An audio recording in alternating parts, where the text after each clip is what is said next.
as we have a 2-day event here for Bandoleros, a national event, and they'll be coming here to Atlanta Motorsports Park.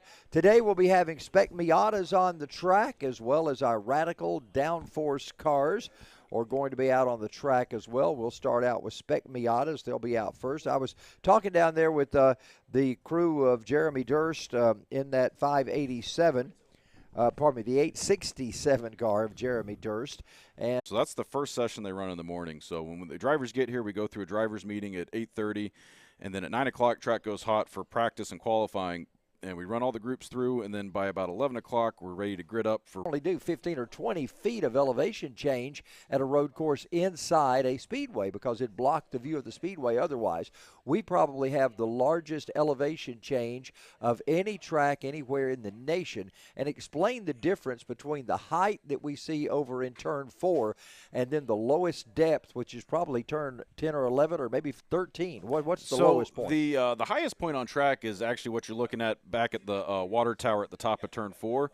They're at speed, and I've never driven the track, but I have at least experience driving around the track. And what amazes me about 10, 11, 12, that whole combination of corners is there's so much blindness there. You don't know where you're going. When you top that hill, unless you know the track and your muscle memory kicks in, you don't know exactly where you're going to go. And that's honestly part of the fun of this track. It is definitely a driver's course. And to really do the line properly, you have to be at speed because it relies on the weight and the momentum of the car actually physically pulling that car from one side of the track to the other. Like coming onto the momentum for the car to actually pick up and drift to the outside of that turn, and that's what helps set up the line for you coming down the front straightaway. Much speed, and you wind up in this difficult turn. Even though it looks very easy, it's very difficult because the car does to slide out and the rear end slide up against the wall. So that's a very difficult corner, even though it looks so benign. And that's part of the challenge here at Atlanta Motorsports Park is because it's a 20-minute sprint race.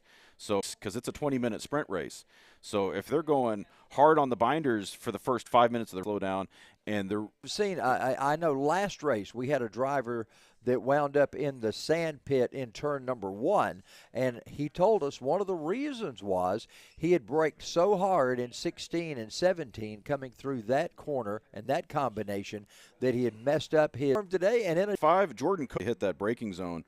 And oftentimes, Charles, that's why you'll see that big puff to white smoke as they're locking them up going into turn 1. Well, Jose Garcia let's see, who is that? That is. It's like Bill Kring is one of those. That's our open driver right now. I didn't see when they passed the line there. Jeremy Durst. Yeah, Durst is still in second spot. He is in good shape. Race, even though Jose Garcia was under a black flag and the points didn't count for him. It was Williamson following up behind him in 3rd. Bill Miller now is in 4th place, so he is on the podium for Spec Miata if he can maintain that position. Bill Kring behind him, and I think Bill might have been having some mechanical issues. He's still kind of keeping pace with the front runners, but I don't know. It doesn't look like it's going to be strong enough to catch back up to the group before the end of this sprint race. Yeah, there you saw Durst lock the brakes up in that winged Miata as he came through turn number 6, so he locked up the brakes just a little bit. In theory, his car should be faster than Jose. Has more downforce with that wing on there. We'll have to see work their way up, and then you'll see them reappear as they head down toward 14 in just a minute. You know, Charles, the only place I really can think that wing is going to get here, he's definitely getting a run on Jose. I don't think he's going to have it here. He's going to look to the inside. Let's see. He's going to force it too wide in turn 1. Wow, this could be dangerous. That's a tough place on the racetrack. Can they come through? Well, it's going to be Durst who takes the advantage. Car links between them as they head right in front of our vantage point here at the tower. They're going down through turn number 8 right now. Let's check them out as they get down to the lowest point at the racetrack down at turn 10. And a great shot from Jeffrey Farver with the AMP Skycam as those cars bottom out at the bottom there at turn 11 as they head up the hill into that blind left-right turn at 12 and 13. And they're trying to set up the perfect entry into 14, Charles, because that's that big double apex. And you can get a lot of speed through that turn, but you have to set it up right. We've seen so much speed coming off turn 14. We actually had a car in the trees several weeks ago. You know, if you have to have the chainsaw to get your car out of an accident, that's a problem. One of my favorite calls from the radio was medical, we need a chainsaw out in turn 14. All right, right there's Garcia. Once again, Williamson, he's trying to go really wide. He's going to try to set up to go inside Garcia, but Jose protects that corner so well. Well, you notice he starts to drift over a little bit. So the proper line is to stay on the outside all the way at the last possible minute to turn in. And you see Jose starting to drift in a little bit sooner than Keith does. And, oh, Keith looking to the inside there. Thought about it for a second going through the carousel, had to back off. Williamson brings it down once again. Here's a great passing zone if he can work inside in turn 6, but it's unlikely because Garcia has the advantage going in there, and unless Jose just locks it up and slides, I don't think Williamson has a chance at this point. I don't think so, Charles, but who knows? We've still got 5 minutes of racing left. And that's why we run it, Charles, because there could always be, not to wish any juju on anybody, but there could be a mechanical, there could be traffic, there could be a lot of things that could change up this. We have seen drivers in these pre-finals also that decided, my car's just not up to where it needs to be right now. We're going to go in and work on it, and we think we've got something for the next race to come from the rear.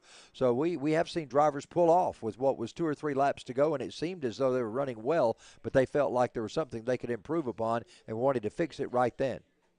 So right now on track, Jeremy Durst, Keith Williams, 1, 2, 3 in the Spec Miata group. And then rounding them out is Bill Miller. He is currently 4th in Spec Miata. Oh, looking to the inside. That's Keith Williams. Drivers lined up for the open wheels, the radicals, the downforce cars. Yes, and I see all the workers over at Primal Racing hastily pushing those rental cars and getting them lined up in grid. And these guys, I think most of them, at least all the rentals are down there. I can see them right now. I know we've got a couple of non-rentals. We've got Chris Hune in his SR3, and we've also got Pearson in his gray SR3. So we will need to see. I don't know where they're at. They have garages, so they don't just park on the pit road.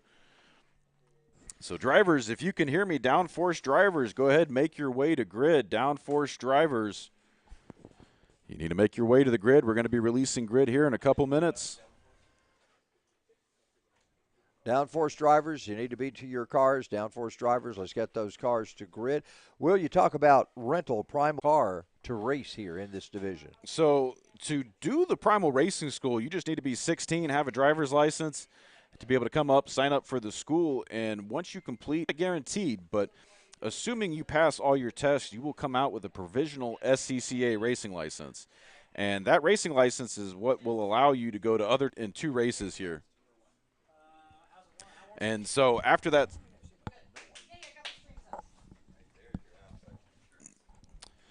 we find out.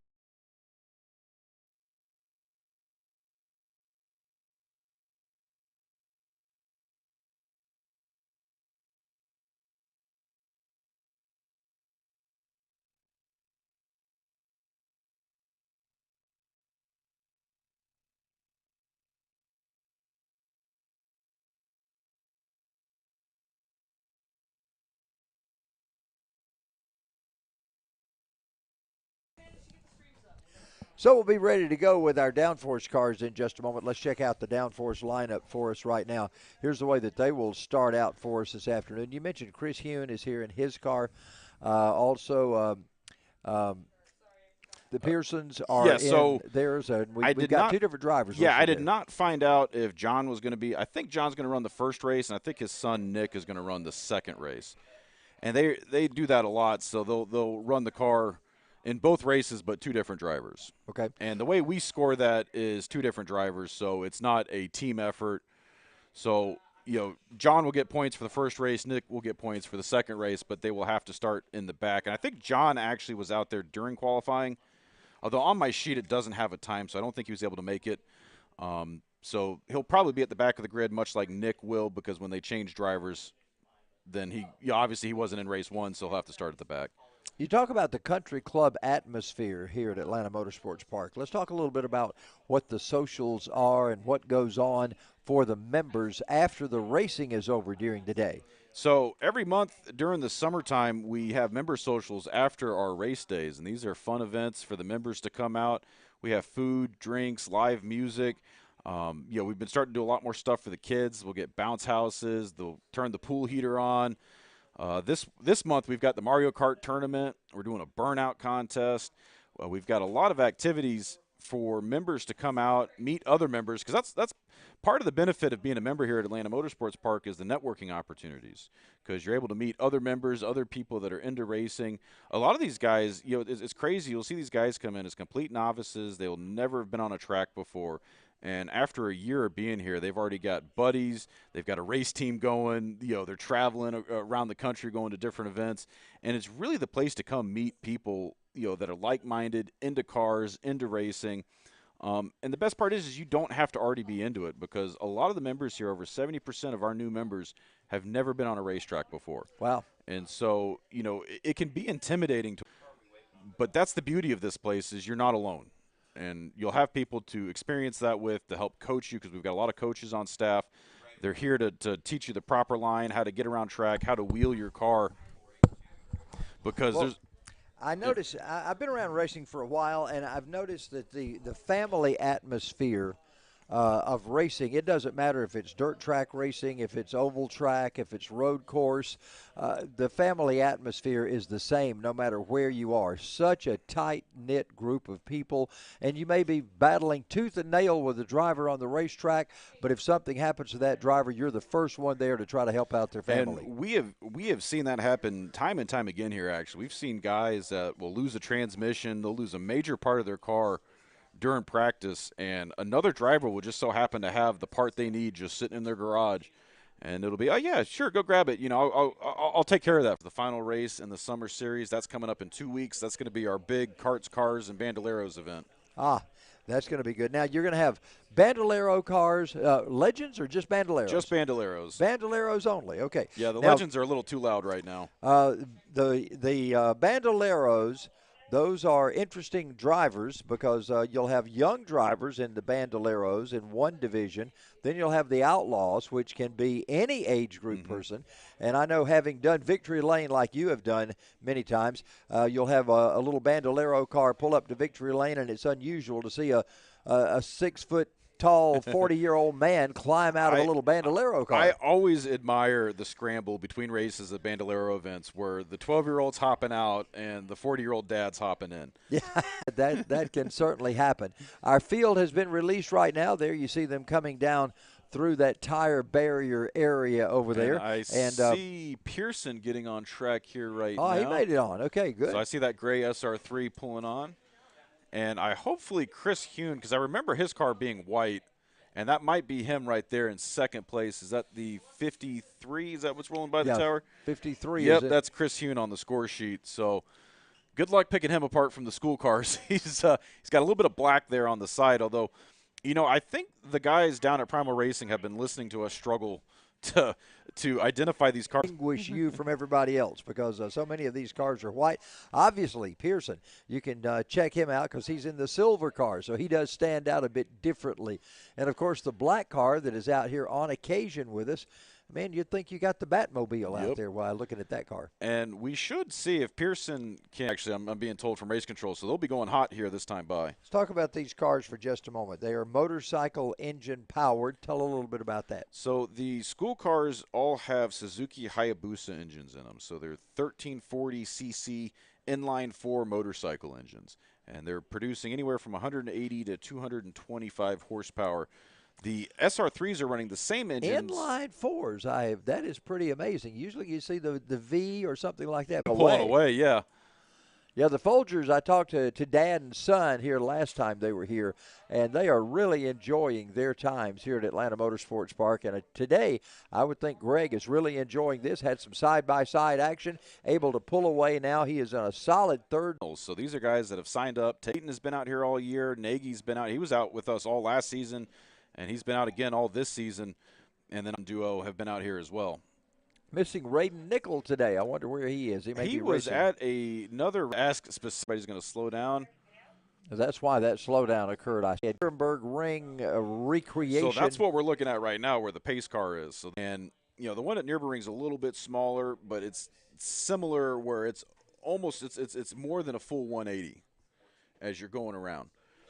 And the one now, what is the 12, 13, 14 complex? So what is that patterned after? The one on the backside is not necessarily patterned after anything other than it's just a big sweeper taking advantage of the natural layout of the land because we tried to build this track without moving as much dirt. Good shot from Jeffrey Farver there in the drone as we see, and I can't tell exactly who that is right now, but they're over there it looks offering like the assistance. orange-tipped one, so that might have been Folger. Oh man, Greg Folger was having such a good run today. It was either him or not maybe not Folger. It might have been Nagy or Layton because it was one of those two cars that were battling. Well, he's climbing out of the car under his own power. That's a good sign.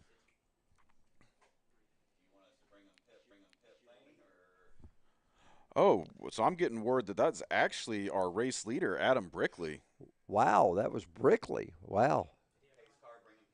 So, and where he went off track right there, that's right at the exit of that blind left-right as you're coming through 12 and 13. So he's right at the start of that double sweeper at 14.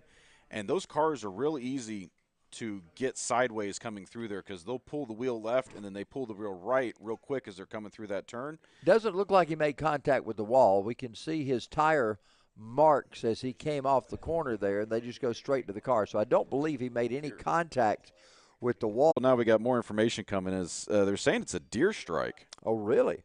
So wow. We had that happen last season in the Miata race. Now, that's a scary thing to happen over there, so it looks like that is a situation we got. Man, that's a when you're in the middle of North Georgia mountains, you have those kind of things happening. You see the lull coming back there to get the so we're going to be down for a couple minutes here because they're going to have to cart that SR1 off. And I've got the clip on my phone from last season. I don't know if my boss would want us putting that up on air, but deer strikes are definitely, they can happen, and they are scary when they do happen. And, we are in the North Georgia mountains. That is part of. Well, the way these cars are, these wedge-style top of the car whenever he got hit. Probably did a pirouette, and, they're pulling everybody back into the pit spot, so this is probably going to be a second. I don't know if they're just going to call it on this race because we will definitely be at our 20-minute mark by the time they get done with this recovery. And you can see there kind of on the top side of the screen, there's a couple of guys over there. I think it looks like they're probably getting the deer. Yeah, they had it in hand a few minutes ago, putting it in the back of the truck. That may wind up in somebody's freezer tonight. You never know. Well, and from race control because the tower is almost all but cleared out as they're heading out there to get this cleared up. Yeah, we'll have to find out exactly how they're going to break Charles. Well, not only physically he's okay, no question about that, but it's got to mess with your mind now. You wonder what's going to be around the next corner. Now that you've encountered that, how's that going to play into trying to get your head back? And, of course, construction. There's so much construction going on. You got in the back, you can see they've got an Escalade V parked out there as well, so that's a 700-plus horsepower Escalade. Wow.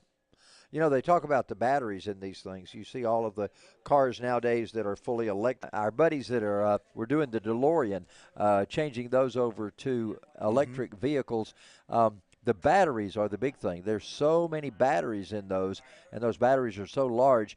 We see a lot of the manufacturing plants now moving those lithium-ion battery plants to the United States because electric vehicles is the way to go. I know NASCAR has a new division that they're testing out of electric cars. So it's starting to be the wave of the future. And even though in racing we like to hear the sound of loud engines and we like to smell the exhaust and all of those things, racing fuel and all those things, we have to be cognizant of the fact that the world is going electric and be ready for that in the racing world. And that is the Cadillac Lyriq.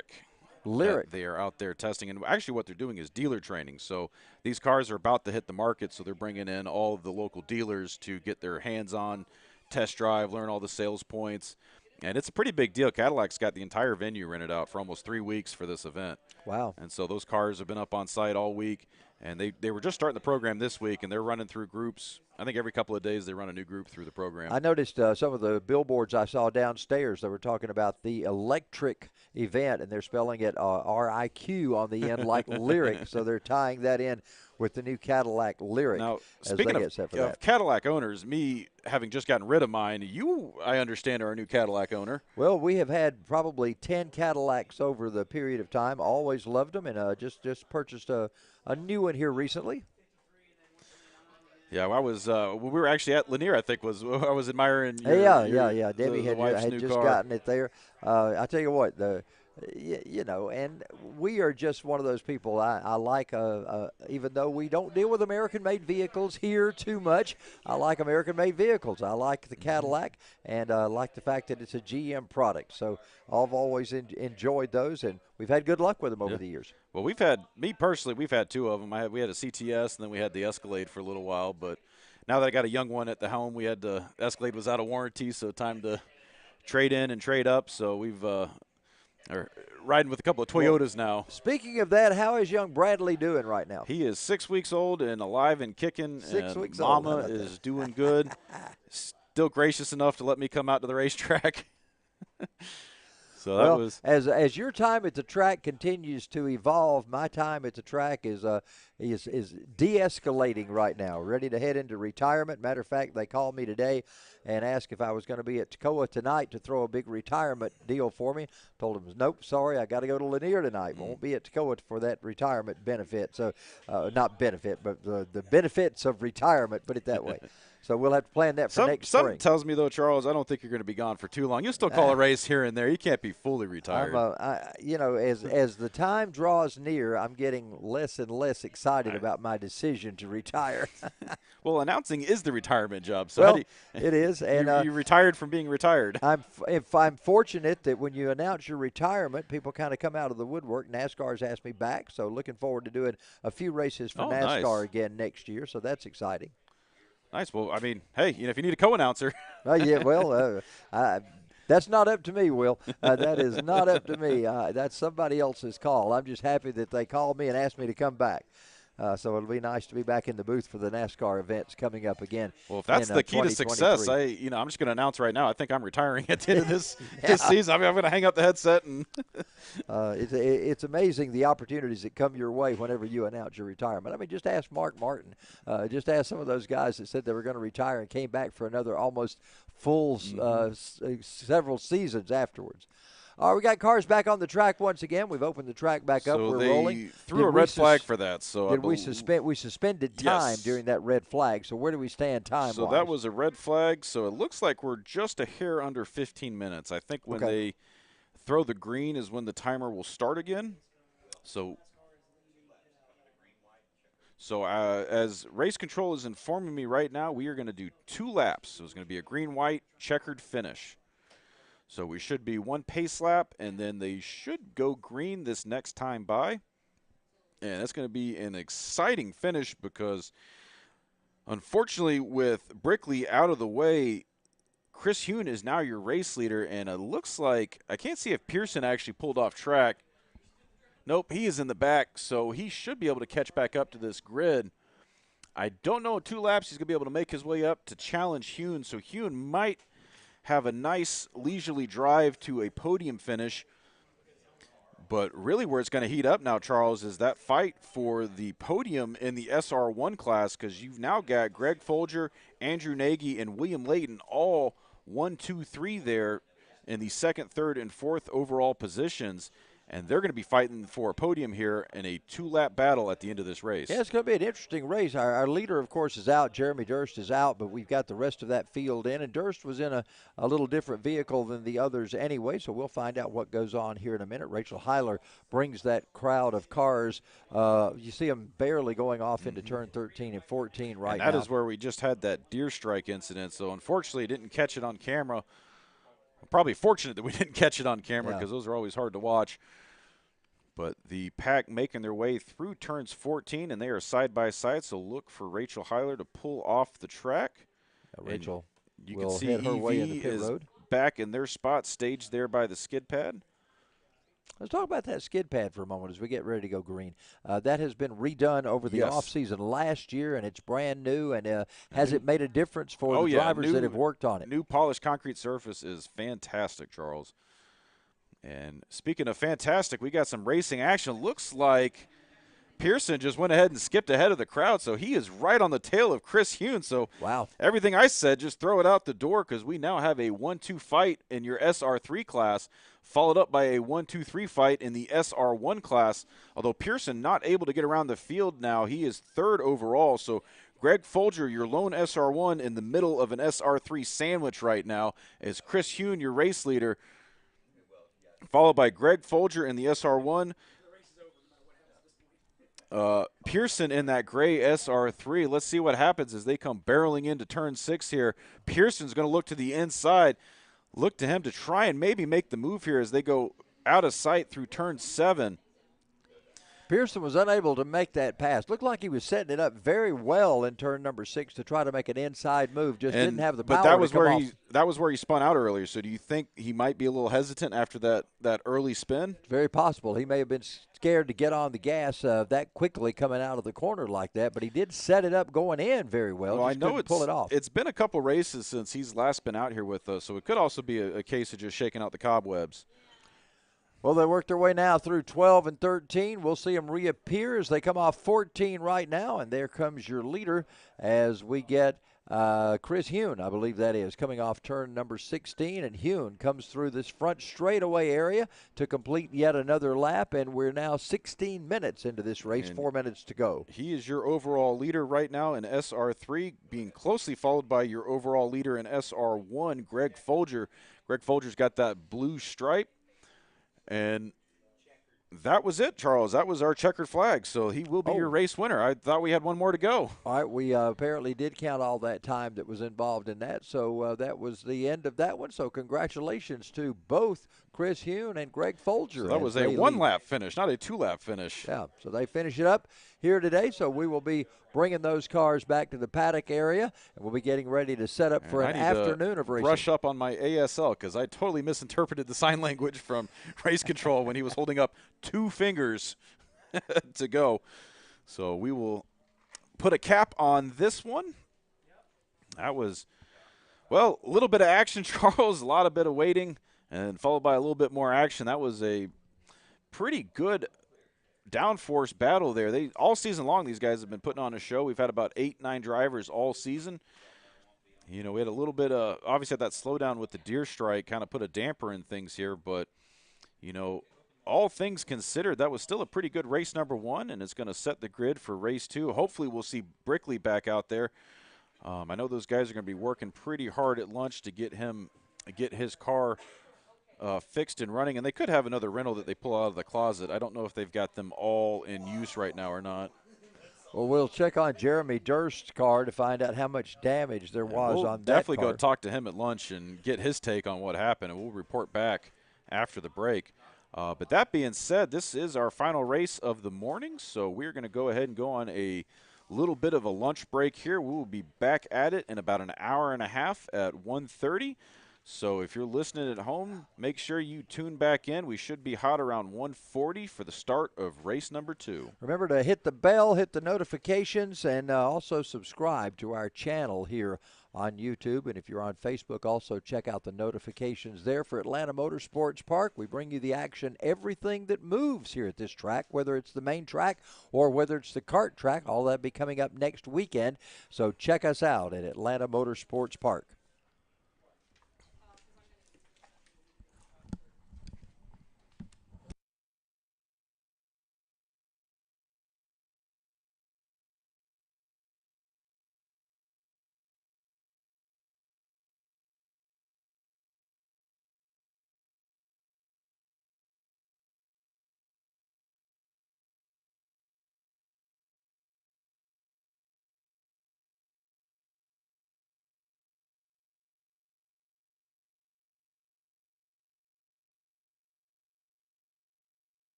Drivers' grid is now open. Let's get those cars.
Okay, so it's not anything serious. All right, pace cars out. Let's go ahead and get position. Okay.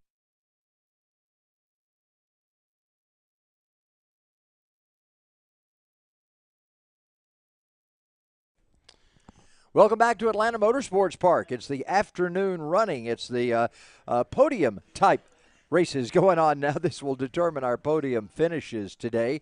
The drivers in the top three. We've got drivers on the racetrack right now. They are following Rachel Heiler around in the pace car. I asked her if there's any difference in driving as a pirate rather than in her regular driving attire, and she said, well, every time you make a corner, you want to say, arr.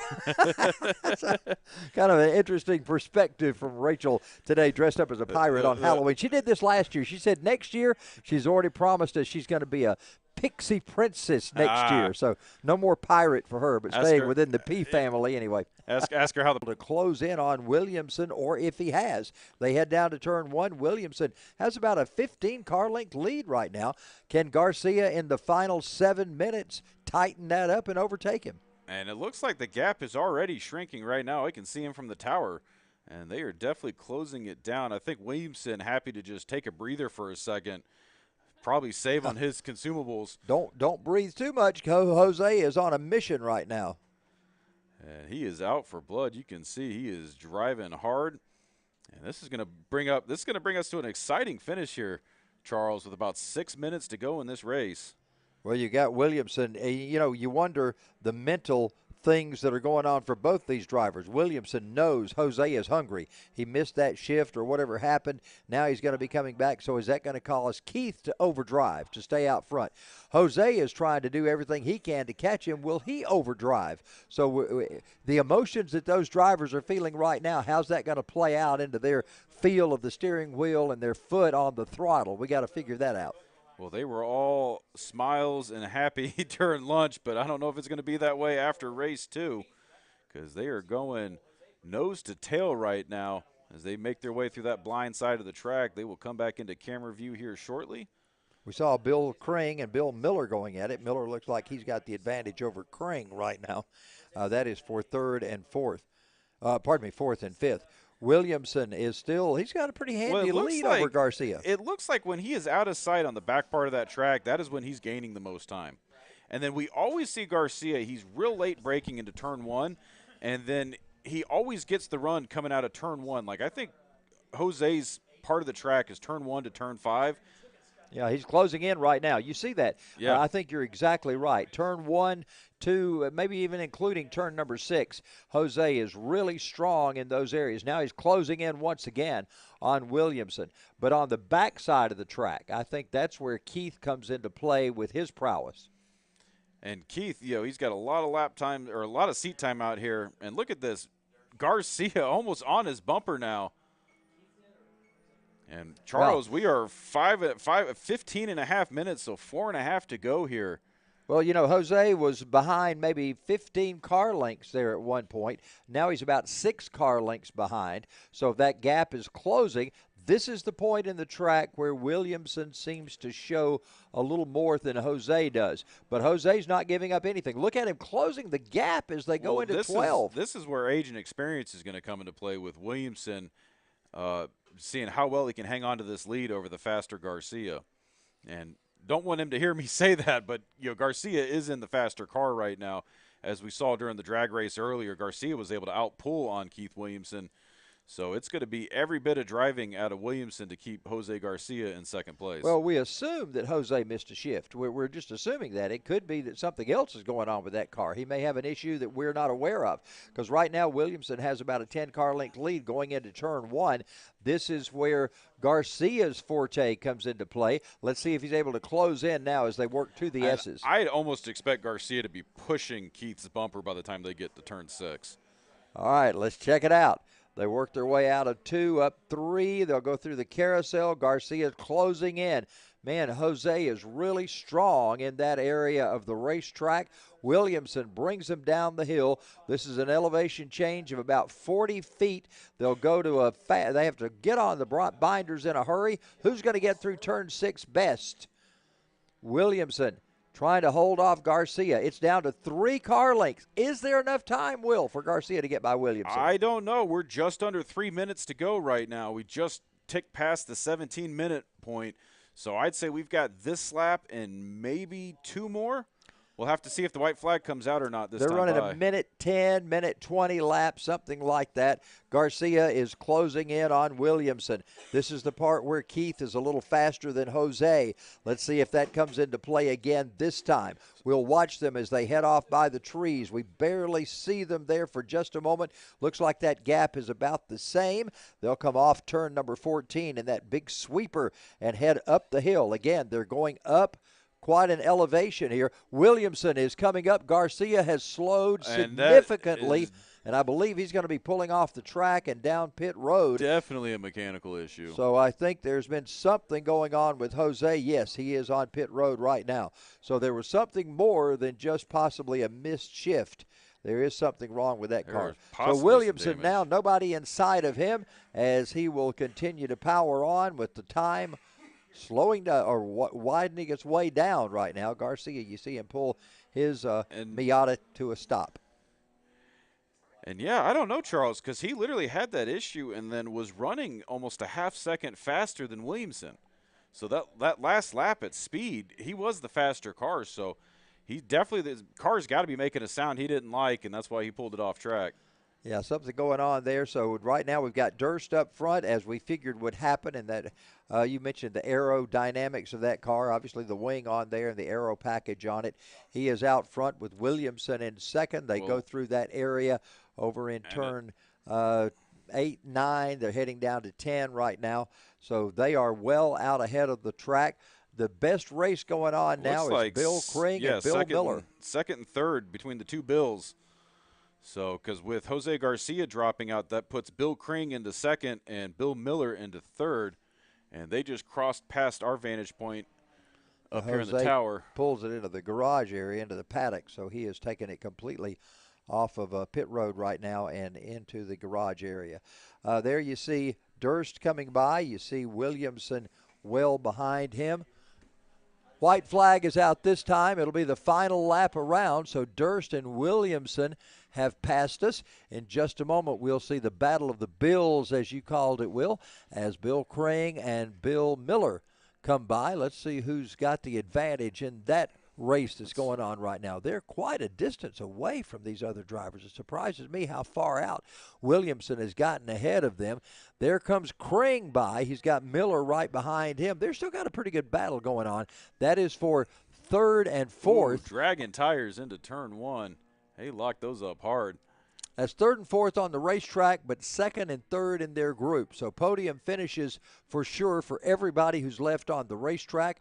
The white flag is out right now, so we are on the last lap as Jeremy Durst leads them down into turn number 7 and down into 8 in just a moment.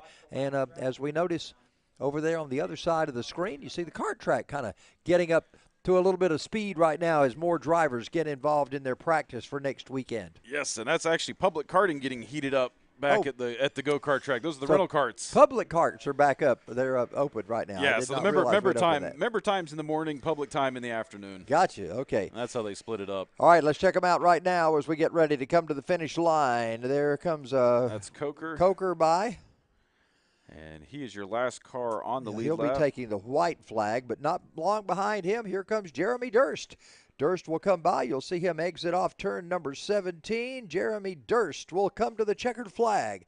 He will get the win. Jason Gay will wave the checkered flag over him. Williamson finishes top in his class. He'll be followed by the two Bills as they work their way now through 16, up into 16 and into 17. And in just a moment, we will see whether it's Bill Kring or Bill Miller who is going to take second and third spot in their particular divisions. But whatever it is, everybody's in a podium finish situation. It's going to be Bill Kring. He will be in second. Bill Miller will take third in his red car. And, of course, Jordan Coker will also be a winner in his class because he is in a separate class in the E30.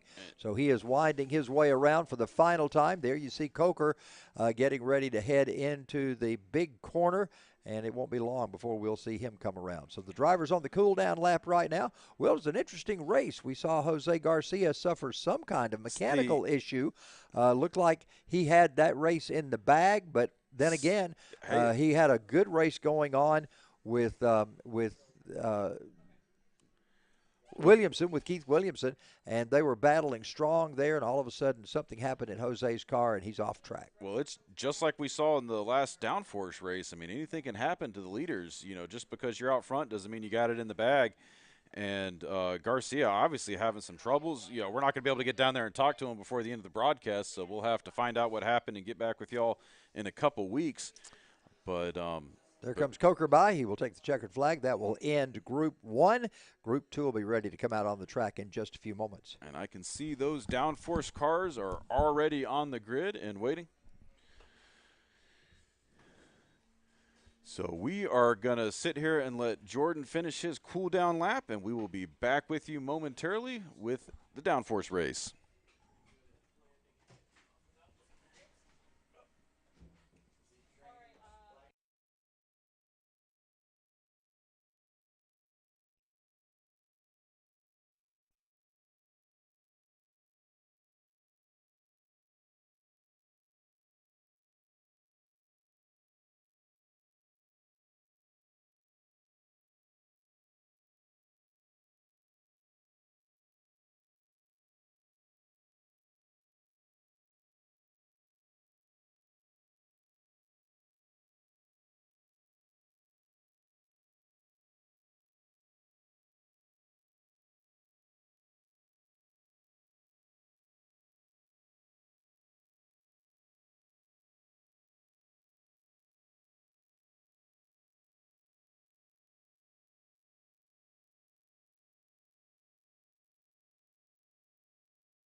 All right, we are back here, ready to go.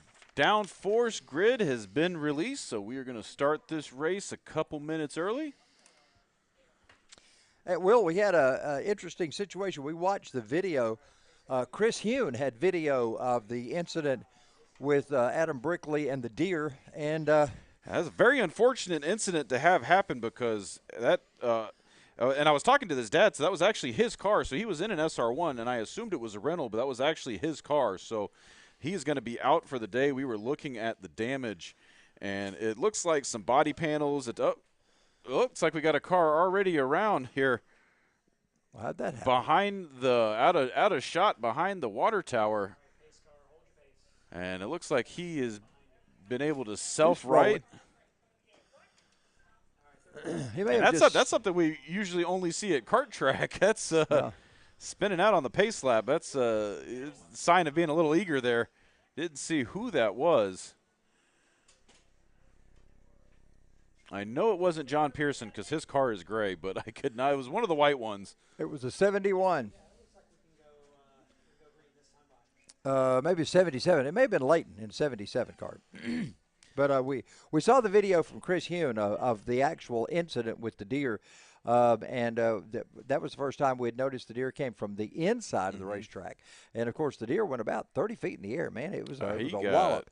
And just like Adam Brickley's dad, we were all concerned that when the deer goes over the top of the car, you know, they may be kicking or who knows where the leg might be, and you worry about that open cockpit. But obviously there was no problem there, so we're glad for Adam that wasn't an issue. And I didn't realize this either, but Adam's only 14 years old. He's one of the youngest drivers we got out here. He's younger than Raiden Nickel. Yeah. He's the same age Raiden was when Raiden started racing out here. And out of Mooresville, North Carolina, made the trip down here to be here today for this race. We appreciate that. It's good to see drivers from all over come to show up here at Atlanta Motorsports Park. Yeah, it's his third race with us, so he's done 3 races so far this summer, and bad break for today, but they were pretty confident they'll have it fixed and back out here in 2 weeks for the last race of the season. Well, we will be ready to roll here in just a moment. A pace car under the power of Rachel Heiler is leading our field down the back. Right there, you see her off the track already. We're getting ready to come to the green flag, so they'll be working their way down right now as Jason Gray waves the green flag. We're underway. They take it at turn number 1. They're 2x2. This is always interesting, Will, on this very first lap. And Pearson all the way to the inside. He is not going to swing out wide. Let's see what he does here in that gray SR3. Is he going to try and muscle past the field? Chris Hune in that white SR3 in the front has an early lead, so he should be able to stay out in front of the pack. There is only one car that separates him and the other SR3. So you'll see that gray SR3 running in third. Those 4 white cars around him are all SR1s, so they are in a race. And then the white car in front and the gray car in third are both in a race. Those are our SR3s. As the field goes through turn 6 right now, single file. Everybody taking full advantage of that runoff now that race control said they will no longer penalize 4 off in the runoff at turn 6. So that is definitely giving the drivers a little bit more speed out of that exit. And the field's starting to spread out here as they make their way through the backside of the track. Yeah, Chris Hune is down there in 10 right now. He's going through 12, and he's got a bit of an advantage over Greg Folger. Of course, you see that silver car of Pearson as he works his way through there as well. And did we determine that John is in behind the wheel this race? So we determined that John was behind the wheel the first race, so Nick Pearson. I kept calling it wrong, so it's actually Nick Pearson driving. So John's son is driving in race number 2 right now. Okay, so Nick is in the car right now, so that's good to know. All right, they come by. We complete the first lap right now as Chris Hune leads them down the back straightaway. Hune's got an interesting vehicle sitting in his garage. We went down there and talked to them right now. What's the deal with that Cadillac they got sitting in there? So they have got an old Cadillac CTSV. It was one of the first generation CTSVs, and there's a YouTube video about the whole project because they went to try and find the cheapest CTSV that they could find on Craigslist, and they managed to get one for under 20 grand at the time, and they have ragged that thing out. It's a little bit of if you've been around the track enough, you have seen that car. And What's it for? Do they race it, no, or is it is for special occasions only. Okay, and a special occasion means what? Whenever they want to take their Cadillac on track. I got you. Okay. It is good for smoking tires and making noise. And it's we see so many of these cars that look bland. By race car standards, they're not flashy. That one is flashy. Yes. You will be hard-pressed to find anything out of the Hong Nor garage that isn't flashy. Even the sayings on the wall. Yes. Which we won't go into on this broadcast. Here they come. Chris Hune leads them off turn number 14 right now. Hune works his way up the hill. That is an elevation climb of about 3 stories as he works his way up into 16. They come by the front straightaway right now and into that hard braking mode down in turn 1. And that's the turn, Charles, turn 16, that's modeled after Eau Rouge at Spa-Francorchamps. It's a left-right S almost type turn as it's going up the elevation change. And so the cars at speed will drift all the way from the inside of the track to the outside of the track while they're in that turn. Yeah, and just sheerly because of the weight shift, the weight is unloading off the car, and it just kind of automatically moves over. It's not something the driver steers into. It's the mechanics of the car itself causing that. And that's what makes these downforce cars even more insane going through that turn, because of the sheer amount of aero that they get from basically being shaped like giant upside-down wings. They can go even faster than what physics normally would dictate through that turn, and keeps them playing. And oops, we got looks like the 138 of Tony Brown has gotten around again. Was that the car that spun earlier, Charles? No, that was not the one that spun earlier. Nagy was the one that spun earlier. That was Brown who spun just then in turn number 6, and I believe you see that coming down through turn 6 right there. It looked like it happened just off camera. That turn is very it's very hard to know when to get back on power in that turn, because it's very deceptive. It's over 90 degrees, so when you hit what you think is the apex, it's not really the apex. The car is still rotating, and if you're real eager and you're real eager, or if you're on that throttle real soon, the back end will come around. I don't think people realize how much power these little motorcycle engines have. I mean, it's one of those things where if you get on the throttle too quickly, the back end's going to go around on you. The power to weight on these cars, I mean, the car is 1,100 pounds, and it's pushing 200 horsepower. So, if you equate that out to just a regular, say, 4,000-pound, BMW or Porsche, your regular 4-door saloon, this thing has the equivalent of almost 650, 700 horsepower. Yeah. Well, you see now the difference in the SR1s and the SR3s is the first generation, I guess you'd say, and second generation cars. There is quite a bit of difference in them. Explain the difference in the SR1 and the SR3. So the SR1s have a wider wheelbase. They have a bigger stance, so they're running the SR1s have, I believe it's 15-inch rims and tires, whereas the SR3s have 17-inch. And you can see the difference in the width of the car. Yes, and you could just look at them and see that the SR3 is a bigger car, and it's better equipped at handling the turns, handling the speed. It's got more aero, more downforce, better cooling. It's all around a better racing car. Now, that doesn't mean the SR1s aren't good racing cars. It's just the SR3s are meant to be put on a trailer, taken from race to race to race to race to race, whereas the SR1s are kind of meant to be, I mean, you could do that with an SR1, but they're really meant to be fleet cars. You show up with a trailer full of 10 of them, and you have an arrive and drive racing series, and that's really what the SR1s are for. And conversely to what we usually think, the smaller wheelbase is not necessarily the faster car. The logic used to be, when the question was asked, do you want a small wheelbase or the longer wheelbase? Well, which would you rather go into the corner, in a go-kart or in a school bus? That's sort of the way that logic used to dictate. Obviously, you want the smaller wheelbase. But at times, I know in NASCAR, in times they had 105-inch wheelbase, they had 110-inch wheelbase, and drivers chose different ones for different reasons.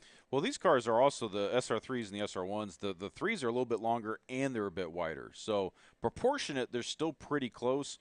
But the SR3 is just hands down, it's a better car to be driving out on track. But that being said, it's also a more expensive car. And so, it's about twice the cost of an SR1. And realistically, you put a trained, top-level driver in an SR1, he'll be on the bumper, if not faster than an intermediate car or an intermediate driver in an SR3. And we saw just a glimpse a moment ago of some other cars that are here that have not been out on the track. They're just here members to race a little later or to get on track and practice.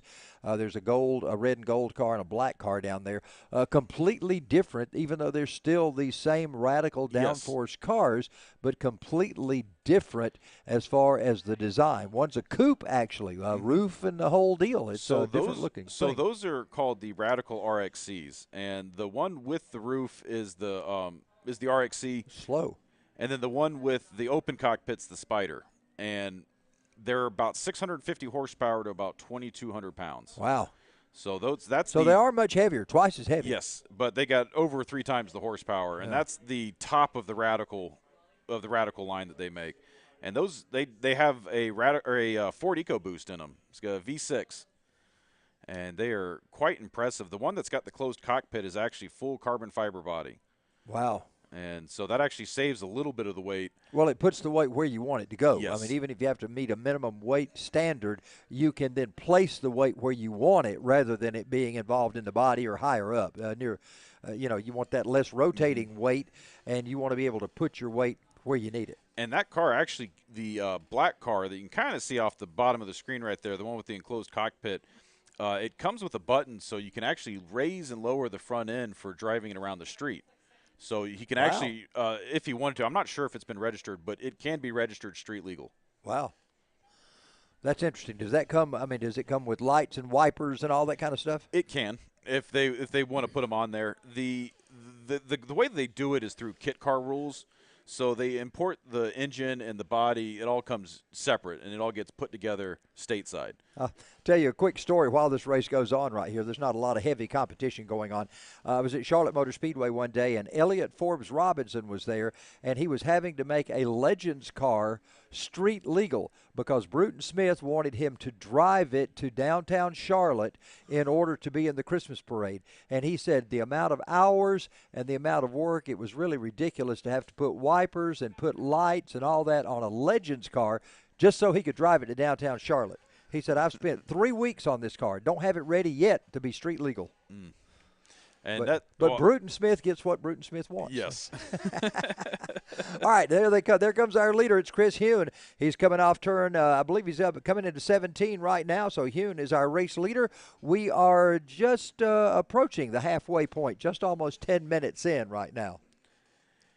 And he is about 4/10 of a second faster than Greg Folger right now, running second overall, but first in class for the SR runs. Right now, Nick Pearson is in the Radical SR3, running in third overall, second in class. William Layton, second for the SR1s, is in the fourth position. And he should be coming by our vantage point soon because we've got the top 3 are in a group right now. And let's see, they haven't even, the last pack is on the back side of the track. Yep, there's Layton making his way around turn 16. Well, you got to understand, Pearson, this is Nick Pearson. He was not in the earlier race today. So for Nick, this is his first time on the track in that silver and purple car. So he did not get a chance to get out there. His brother was in the car in the first race today. Yeah, no warm-up laps, no anything. His dad was out here his dad was out here in practice in race 1, and then Nick just hopped in the car for race 2. No warm-up, just hopped in it and go. So they're heading off. Leaders are coming right now out of turn number 14. You see them work their way up the hill. There you see is the last of our drivers making their way by the condos and heading into turn 4 as our leader now juts by us on our vantage point here in the tower as we're at the start-finish line. Down into turn 1, we talk about turn 1. You see that big runoff area. We've seen many cars wind up in that sand, in that runoff area, simply because the fastest place on the racetrack is down the front straightaway. Yes. It's the longest straightaway here, and they're going so fast going into turn 1.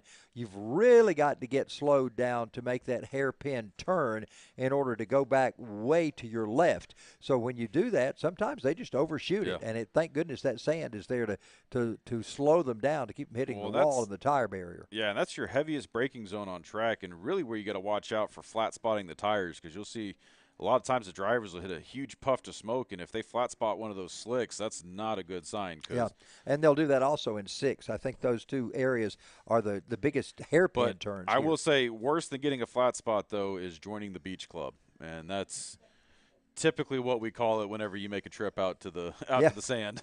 Yeah, I was announcing a race. I don't know one of the tracks that was a road course, and they had a cornfield out there. And a driver told me he was getting corn kernels out of his car for months and months after that race because corn went everywhere when he got off track.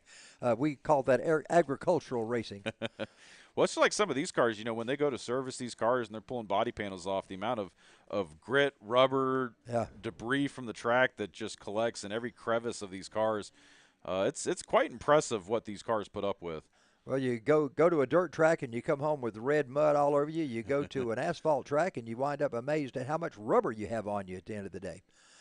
Drivers working their way up into the carousel right now. There's Hune up there. He's got that second spot is Greg Folger. Folger's had a good, solid run all day long. We've been impressed with him. He was here a couple of races back as well, so it's good to see the Folgers out here competing once again. And he was very consistent in race 1, very consistent right now. He was the beneficiary of Brickley being put out with that deer strike, so he was able to take the podium in race 1. And it looks like as long as he continues to do what he's doing now, we'll capture the podium in race 2. We notice a lot of cut-through areas here. Is this course ever shortened in any way? I know at the kart track we have the little jelly bean area that we run.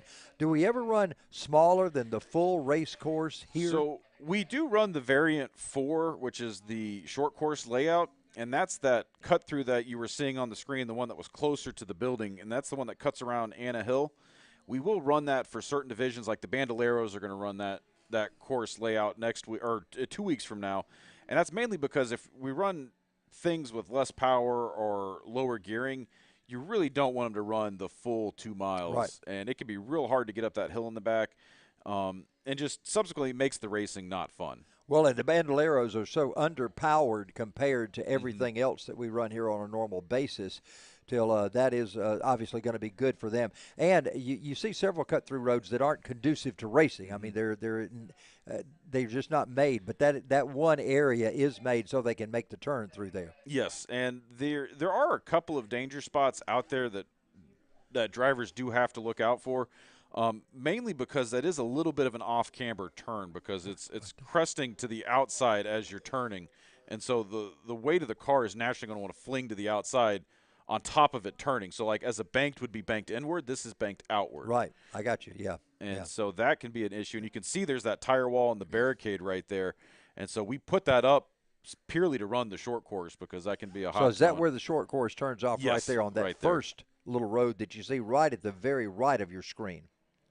But it is fun to do. We've ran it a few times. One of our member socials last year, we did a time attack where we ran the short course, and man, we were out there in a little 4-cylinder BMW hopping it over that curve because it's almost like a tabletop. That cut through is at an angle, and then it's flat as it hits to the main stretch. Well, most of these Bandolero drivers are used to running either Charlotte Motor Speedway or Atlanta Motor Speedway on the quarter mile of the little Thunder Ring, we call it at Atlanta, just the front straightaway. Basically, the front straightaway right around where, if you watch it on TV, where the logo is, just that little area. So they're familiar with tight corners and tight racing. That's what makes the racing that we're going to see tonight at Lanier even more special because they'll be on the high banks. Oh, you coming to help me at Lanier tonight? No, unfortunately, I'm going to be here. I spoke a little soon. I meant to say tomorrow. Oh, okay. I will see you out there tonight. Unfortunately, you're going to be flying solo, I believe. But the little Bandolero cars out there at Lanier, that's Talladega Speedway for bandos. Yeah. Being out there on the high banks. We got a pass going on right now as they head down toward turn 10. I'm not sure what's going on. Looks like we got one car that's under power right now. Everybody go, I don't think that's Chris Hune. I'm not sure if it's Folger. That might be Nagy. Maybe Nagy. I'm not real sure. We'll have to check on that and find out who comes around here in a moment. But somebody that was up near the front was being passed. So one of those guys that up near might the have front. been. It was either Tony Brown or Andrew Nagy because they're the only two off the lead lap, and that was somebody getting put a lap down. Okay, so that was a lap down. It wasn't a pass forward position. No. Got you. So I've been busy talking and not paying attention to my timing and scoring. Yeah, we'll see when they come by because those were the leaders that went by them. So that had to have been a back marker. Hune and Folger, they go by also. 130, yeah, that was Nagy. Yeah. Also, it looks like that Pearson is there, of course, in third spot in his silver car. So everything is as was as they make that turn around the carousel once again behind the water tower, and they work their way down to turn number 6. Always adventuresome to see what turn 6 holds. You never know, lap for lap, what it can be. There you see our leader, Chris Hune, in the 53. He negotiates that pretty well using all of the track as they get all 4 tires now over those rumble strips. Great shot you can see from the drone with them going all the way out, almost touching grass there coming through turn 6. Yeah, not only have they decided, let's just get 4 tires over, they've decided, let's use every inch of asphalt we got. Yeah, they get about half that tire hanging off the curb there. Don't have much more left. Our time's winding down right now. We're 17 minutes in, so we're 2.5 minutes away from the end. We'll be seeing white flag come out here in just a moment. Let's see if our official starter here at Atlanta Motorsports Park, Jason Gay, puts out the white flag this time. He's got 2 to go, I believe it is. 2 to go.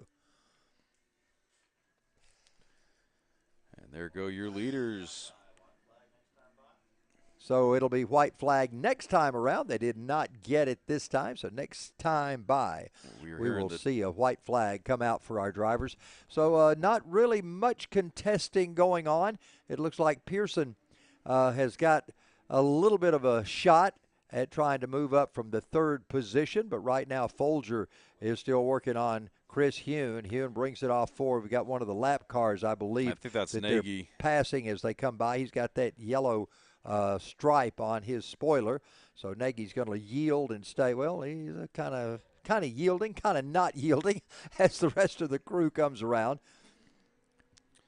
And Nick Pearson trying to figure out how to get around Nagy.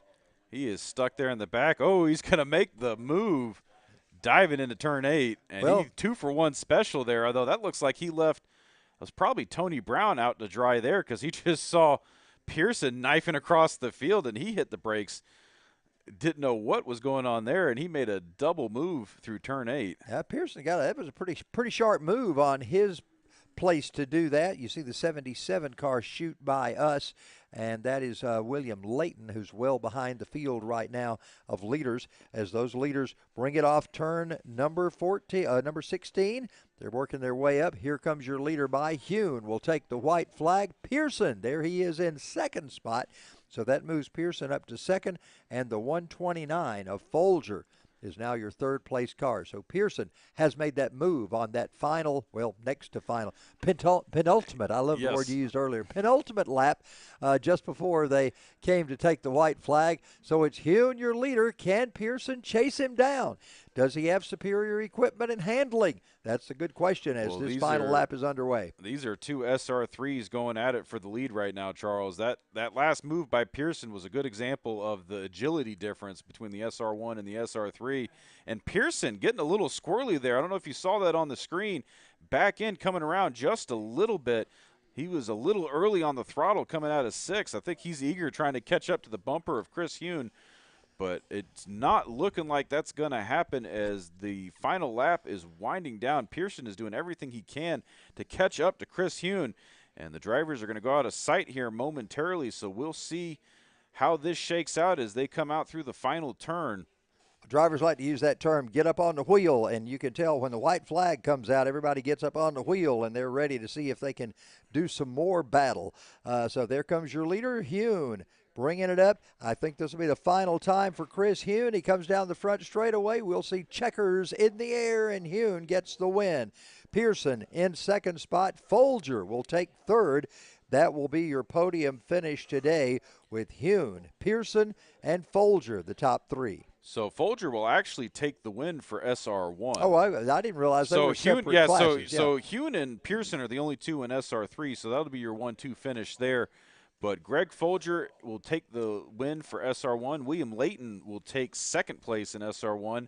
And it looks like Tony Brown is going to come by and clinch the 3rd spot for SR1.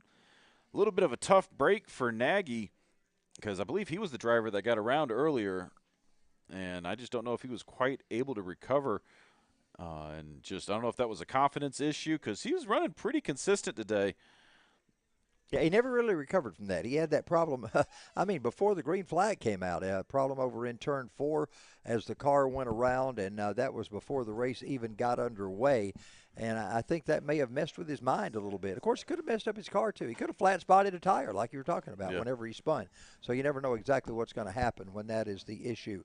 So the checkers continue to fly as our last few drivers make their way by. That's going to do it for Group 2 this afternoon, and there is no Group 3, so we're done, That'll except be for it. member things that are going on a little Yep. later this evening. We will be converting everything over for our members social tonight, last one of the year. Although this is not our last race day of the year, since we got racing the next 3 weekends after this. So we will be back at it next weekend at the kart track. That'll be the season finale for kart racing. That'll be race 8 of 8 for the summer series. We'll be back here at Main Track on November 5th. That's going to be round 8 of 8 for the summer series. That'll be the big Karts, Cars, Bandolero day, because we'll have karts and bandoleros alongside our Miatas and Radicals. Now, karts are going to run on the main track. Yes, karts on the main all track. the way around, yes, or will they they'll run do halfway? Nope, they'll do the full circle. Wow. So that'll be fun to watch. And then Hey, I'm going to miss that one. Yep, and then coming up the second weekend in November, I believe that's the 12th and the 13th, that'll be the first date in our Winter Kart Shootout Series. So we're going to run a special kart racing series. It'll be 2 weekend dates. I will be here the first one. I will not be here for the second one. That's what it is. Okay. Yeah. Because what we're doing is we're going to have a 4-race kart series, a winter series. We'll do 2 races in November, 2 races in December, and they'll be on back-to-back days. So it'll be 2 weekend dates, back-to-back dates, and we'll get a 4-race season done before the end of the year. Saturday and Sunday. Saturday and Sunday. So, again, if you're just now tuning in, you missed an awesome day of racing, but we've got more coming up next 3 weekends, so tune in each Saturday. We will be live here on YouTube and Facebook, and obviously you can come trackside. Admission is free. We love spectators. I'm sure the racers do too. We're blasting all the announcements on the speakers. You know, it's quite a fun time out in Dawsonville, and especially if you're up here this weekend, we've got Moonshine Festival going on. A lot of things happening. Next weekend, we got the kart races. We've got the Champ Car endurance races. I mean, it's fall time. The leaves are changing. Tires are smoking. We can smell the fumes. It's racing season right now, Charles. We're shooting deer or killing deer anyway. It's deer season and deer race season. season. That's right. Deer season is open at Atlanta Motorsports Park. Well, it's been fun having you up here today. Good to have the executive producer sitting in with us always. Well, glad to be here, Charles. And I think with that, we're going to go ahead and wrap up the broadcast for today. We appreciate everybody for tuning in at home. Everybody trackside, all the drivers, we appreciate it. Without you guys, we wouldn't have a show. And we will be back at it again next week here at Atlanta Motorsports Park. Sounds good. Thanks so much. Y'all tune in again next week, and we will see you then.